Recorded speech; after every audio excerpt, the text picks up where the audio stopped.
Well, he's a cutie pie. I might put him in Potomac. Okay, yes. Yeah, he can come right on to Potomac. What's up, y'all? It's your boy Richie Scott back with another video. I want to thank you guys so much for tuning into this channel. And if you haven't done so already, go ahead and tap that subscribe button down below. Hit that notification bell button so that you can be clued into when we drop new content right here on this channel. Now, with that being said, let's dive into today's topics because we talked about Pastor Jamal Bryant and, GIZELLE Bryant and how they were allegedly faking their storyline for this season. This is what a lot of us bloggers and news outlets got in an email. I'm assuming we all got the same email, possibly from the same source. So we'll have to get into how they're clapping back at all of us and how they giving it to us good. And then we're going to be talking about Miss Monique Samuels and how she is clapping back at Miss Candiace Dillard. Oh yes, she finally had a response and yeah, it was something, okay? So we're going to be discussing that as well, so stick around for all that. Before we dive into the topics, make sure you guys check out all the links in the description below. I'm hosting a great event that I would love for you guys to be a part of. It's going to be for a very great cause. I'm partnering with the People Connect. We're talking mental health, diversity, and inclusion, all of that good stuff. You can watch from home or you can watch live in New York City if you're going to be there. So check the links in the description for that as well. And you guys can also now text me. I'll be communicating with my text community. These are for the true Sky Squad members that just want to keep in contact. I can let you guys know what's coming out, what new videos are going to be popping off, where I'm going to be at, all that good stuff. And I can show you guys love on a daily basis outside of this platform. Again, this is for the Sky Squad members only, for those who want to connect and love what we do.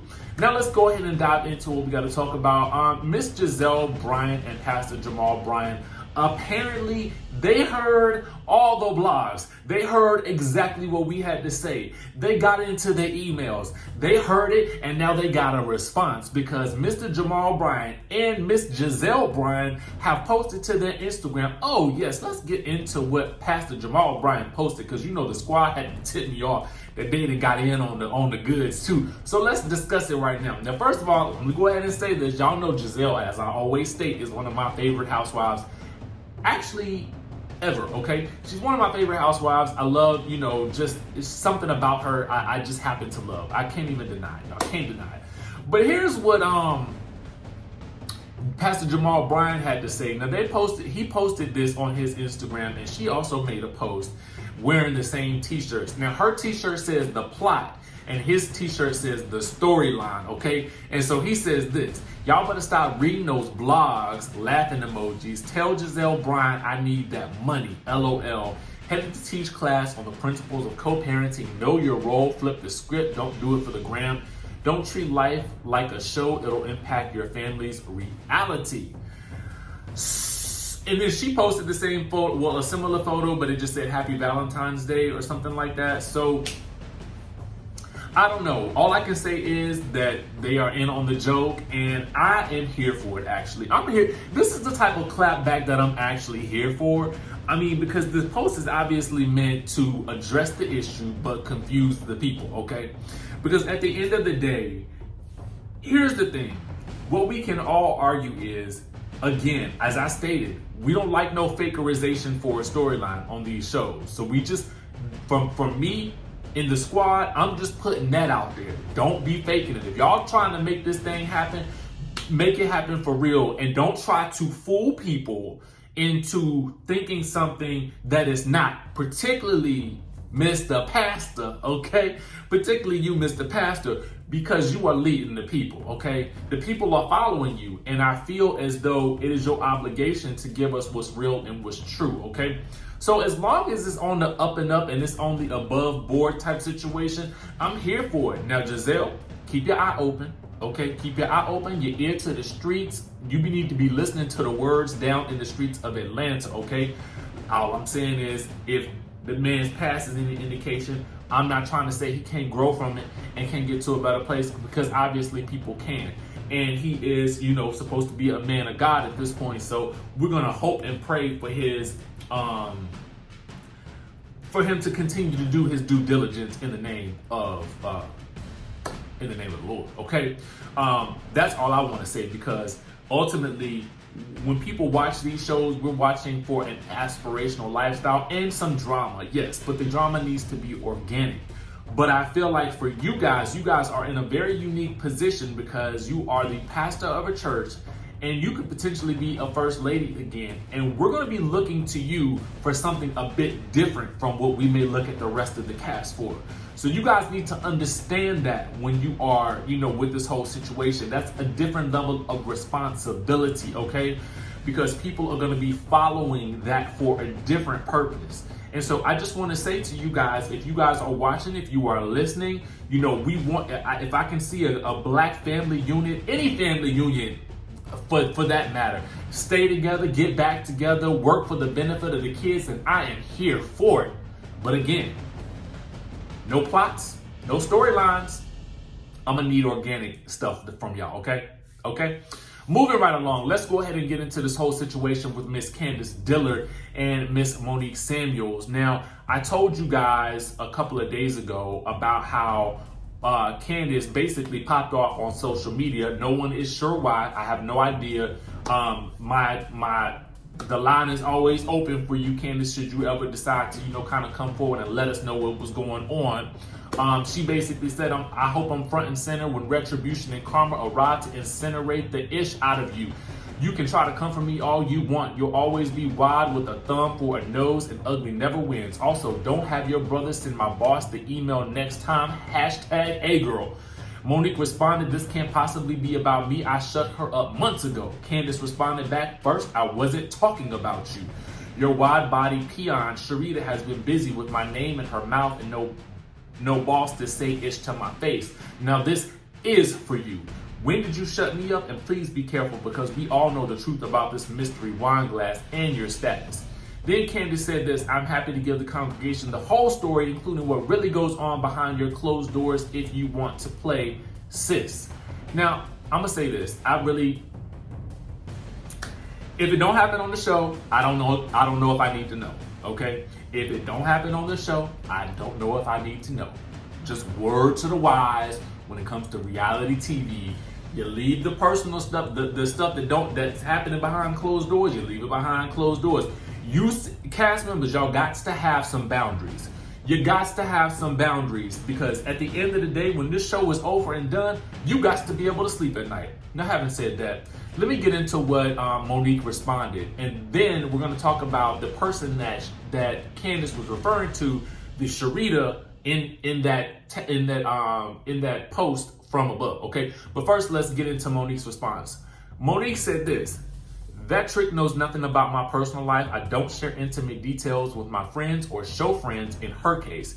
She continues to write checks she can't cash. Meanwhile, we all know actual facts about what goes on in her mama's house. Once again, she crying for attention and has no better way to occupy her time, constantly thinking about how embarrassed she'll be when the season airs. Whoop. She needs to keep my name out her mouth before I start posting real organic tea about her and her family. Again, I'm just gonna say this, what happens behind closed doors, I don't need to know, okay? So in Candiace's post, when she was talking about Sharita, she was actually speaking about Sweet Cookie 100, okay? And so then Sweet Cookie 100 had decided that since her name had been called, she needed to respond, okay? So she responded with this. Guess what that chia pet don't want it for real? Fake keyboard gangster. We were just in the same venue for no less than 4 hours and I purposely walked past you several times. B ain't say nothing. Then wait 2 weeks later to post some BS on social media. See me, not the keyboard. Now scoot on in that y'all share with a clown face and a rat emoji. Now, here is the thing. Miss Candiace, I would implore you to just stay off the social media with regards to calling out cast members, with regards to this whole fight situation that happened until the season starts. Otherwise, we really don't have any perspective or any context for which to frame this outburst, okay? And furthermore, I would refrain from naming names of other people that you are going to involve in this situation, particularly ones that the audience in general does not know and now are going to get to know because you are bringing them into this situation. You understand what I'm saying? So don't name names of people that you don't want any issues with. That is my thing. Because I personally would have wanted you and Monique to make up. Most people, I think, in the fandom would have wanted you guys to make up. And the more you tweet and the dirtier this situation gets, the harder it's ever gonna be for you guys to actually make up. Now that is just my word to the wise, okay? Again, I would just have to say this: stay off of the Twitter for a little while. Just for a little while. Promote something that you gotta promote. Do that. But regarding this, the Twitter battles, they just don't end well, y'all. They don't end well. But that's just my perspective. And that's all the news that we got from Potomac right now. Make sure you guys go ahead and subscribe to the channel. Make sure you guys hit that notification bell button. Make sure that you guys text me, okay? Send me a text message. I'm putting my number out there for you guys to join the Sky Squad so I can communicate with you directly as news drops. I'm gonna tell y'all where I'm gonna be at, all that good stuff like that. It's all in fun, you know what I'm saying? And I try to respond to people as much as possible, okay? And it is actually me responding. I just wanted to say all that. Now make sure you guys have a beautiful Valentine's Day weekend. I want to tell you guys from the bottom of my heart, I love each and every one of y'all. And even though I may speak about people on this platform, understand that I'm never coming at anybody on any show with any malice or ill intent. We just literally reading the news stories as the stuff pops off, okay? That is what we do here on this channel. And I would like to also say that I have plenty of people who reach out to me and tell me whether they're stars or friends of stars, that tell me they appreciate the balanced reporting that I do because I try my hardest to do that in general, okay? With that being said, again, happy Valentine's Day, and I will see you guys in the next video.